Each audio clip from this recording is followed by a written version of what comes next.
Well, I hope you enjoy finishing your lunch on that. I'm not going to speak too long on that, but first of all, I wanted to introduce the AFN staff that is here. If they'd please stand up, because I often get a lot of credit for the things that we do, but we all know how that you have teams from staff on that. So if they would stand up.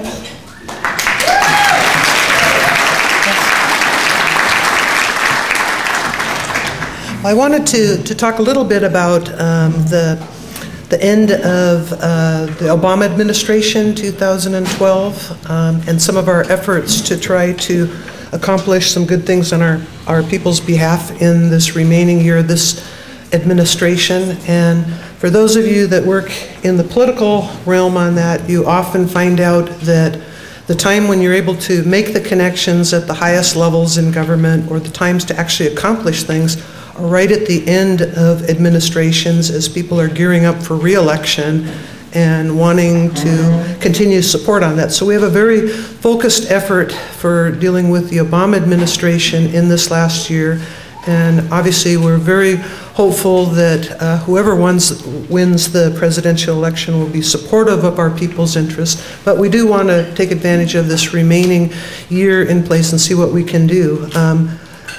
In that realm, what we have got planned for May 24th is a major economic conference, economic energy conference, primarily on renewable energy, back in Washington, D.C.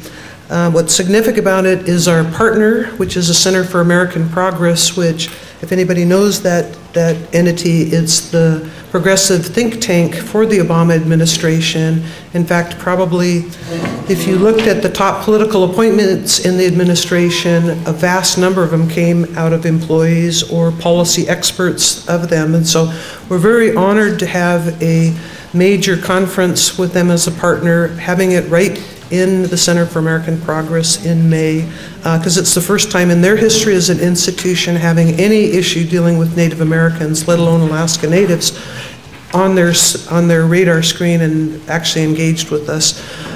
What they are also, the chairman of the Center for American Progress is John Podesta, a man who used to be the chief of staff for President Bill Clinton. In his role when he was chief of staff, he helped us in one conference we had in D.C. where we not only had the president a video message, but Maria Estevez, who is the deputy chief of staff for the president, attended, as well as 4 cabinet secretaries. So one of the things John recalls in working with us in his previous role as chief of staff to the president is how to bring in the senior levels of the administration, and he is committed to going over to the White House and sitting down with Pete Rouse, who is a senior political advisor to the president, and other members of the administration, and bring them to the table at this conference. So, I mean, we have got it totally positioned for what can be done by this administration, the connections all around this partnership with CAP, this event that we're having. And so we're very much, it's one of those opportunities, you make of it what you can. It may turn out to be economic development issues that can pop out of this and get done. It could be renewable energy. It could be, you know, regulatory changes, a whole array of things. But this is kind of our main focus for end of the administration follow-up to try to get things done. We could possibly even have another presidential executive order that comes out specifically pertaining to the needs of our villages. What I like about this conference, the strategic focus is on village energy strategies. So we're getting this whole mechanism, these groups and the administration focused on our villages and their survival, and we're very hopeful for that. So that's kind of in a nutshell one of our major things that we're doing with this administration, and I'm pleased to say our own congressional delegation is very supportive and helpful. Senator Murkowski is, you know, having her staff people that staff the Senate Energy and Natural Resources Committee helping out. We have approached the governor. He will be sending commissioners back to participate, and so the state's pledged to help. So we're kind of being a catalyst to try to make this happen. So we're very optimistic on that. Other things that we're doing on the national level is we will be working very closely with the National Congress of American Indians as they try to move Native American issues into the campaign and get commitments and everything. So we look forward to working with Jackie Johnson and their whole team as they kind of do a laser focus on how to get Native issues into the campaign platforms so that we'll have commitments to be able to follow up on. So that's one of our major goals with working with them, as well as coordinating some of the tools that they're making available on Get Out the Vote and things like that, but especially the platform work, as they're very active on that. Other things that we're doing, obviously we remain very, very concerned about what happens to the federal budget. The government still has not dealt with the federal deficit issue. It has basically been put off. The government is required to have major cuts to the budget. I think it's $600 billion to Department of Defense and an equal amount to other programs on that. And how that sorts out, we do not know yet. The Congress's own super committee that they set up to deal with it failed, did not come up with a recommendation. Most likely that issue will get a little bit more closer to resolution after the presidential election, but we remain very, very deeply concerned on how that can affect Native programs.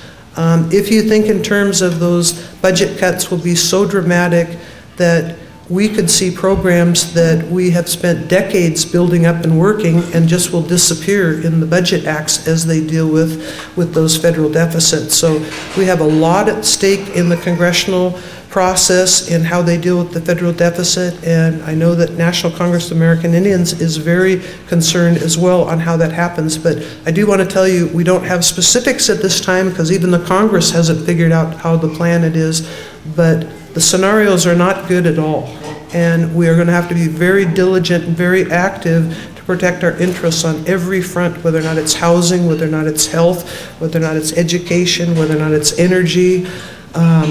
You name it, everything potentially would be on the chopping block. At this point, we have had a major respite on the BIA fundings because the Secretary of Interior is trying to hold the BIA funding harmless, but even that is not like set in stone. He has had budget cuts in all the other agencies within the Department of Interior, whether or not you're talking to Park Service, Fish and Wildlife Service, but he's tried to keep the people programs in the BIA held harmless. But that again is a political decision by this administration in this point in time, that come another election, I mean, we could be seeing sweeping cuts or elimination of major programs. And so I just want to say that we can't report specifics that are happening because even the Congress is not coming to resolution, but those issues have not gone away, and the country dealing with those deficit things and the narrow scope on how to balance that budget or try to reduce the deficit. Our programs are among the most vulnerable on that because we don't have huge constituencies that we can bring to bear in the Congress like some of the other groups, you know, oil and gas, whether or not, as an example, even Park Service has got multi-million-dollar constituency across the country that they can bring to bear to protect parks. So we will have to work very closely together as things start unfolding and we get an idea. And so do not be surprised if within 6 months to 9 months on that, we have a major call to action from everybody to step up to do that. So I just wanted to let you know, because often that kind of gets off the radar screen of the news. That risk has not gone away, and it's real. So, but with that, I'd like to thank you for the time, and I know AFN's co-chair Albert Kukesh is going to come up next, and so I want to thank you for the honor of speaking to you today.